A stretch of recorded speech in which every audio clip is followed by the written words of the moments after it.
Hello, beautiful people. It's your girl Neyssa with XPansive Taste. Here we expand our realities to ultimate greatness and learn to receive the best out of life. So, my dad has never changed a diaper once in his life. Not mine, not my brother's, not anyone else's kids. He has never changed a diaper. And this sounds shocking, and it makes you assume, oh, that's a deadbeat dad, that's an uninvolved father. But you see, him not changing a diaper is only a small part of the truth.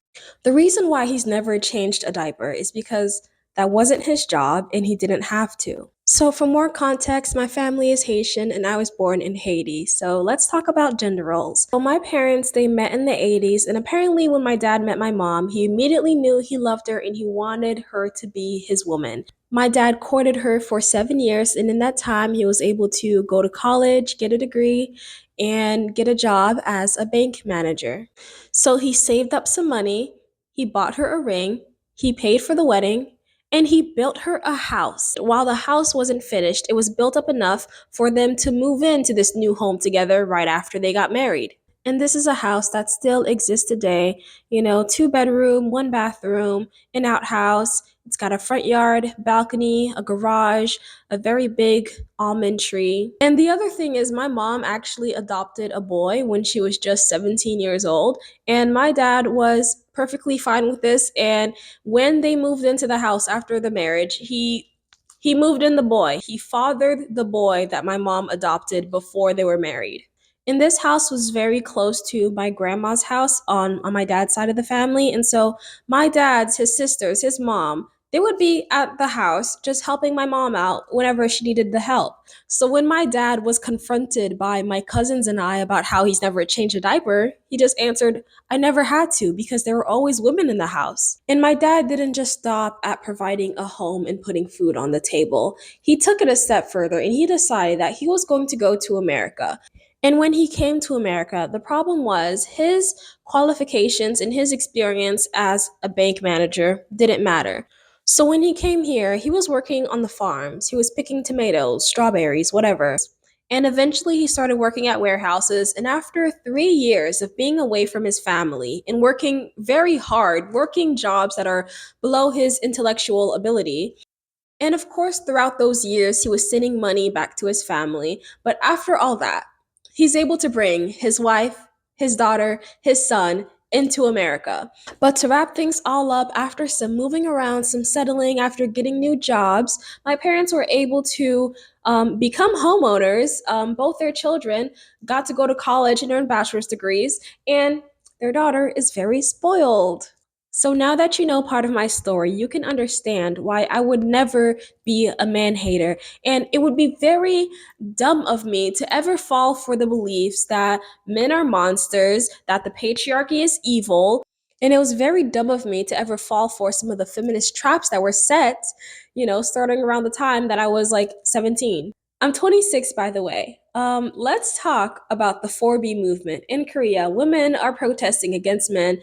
They're saying no kids, no marriage, no dating, no sex. And this protest is happening because a lot of the men in Korea are apparently being very terrible to their women. And they're like, there's domestic violence, there's some killing, there are lots of terrible things going on there. And, the government isn't doing enough about it. Though, from some sources, I'm also hearing that, even though the birth rate is declining in Korea, it's really not that big of a movement and women are still actually dating men. I'll have to double check on that. And if I gotta be honest, I watch a lot of Korean dramas and the romance is romancing, so I don't know. The media is still very much all lovey dovey. And yes, I know the media doesn't always match up with what's happening politically. I'll read an article about it later, okay? And I'll catch up with you in the comments about that. But for real, guys, let's be real and let's get back to what's happening in America. Because listen, the 4B movement is not for Americans. At least in South Korea, the government pays for childcare. And it's not just for the very impoverished, okay? We don't have that here. We cannot afford to decenter men anymore in this country. So let's take it back to the 1960s when the welfare state was established. So this was probably one of the first steps towards decentering men. So what happened in this time was that the government was all like, hey, if you don't have a husband, don't worry, we will give you money and we will take care of you and your child, ladies. And all of a sudden, a big percentage of the women that would have ended up having shotgun weddings, they decided, you know what? I don't like this dude that much. I'll just get the state to help me out. And all of a sudden, single motherhood became a thing. And it was always like a thing, but it was a thing that you prevented. It was a thing that you hid. But because of the introduction of welfare, so many women, especially Black women, no longer felt like they had to marry the man that impregnated them because they knew they could get support from the government.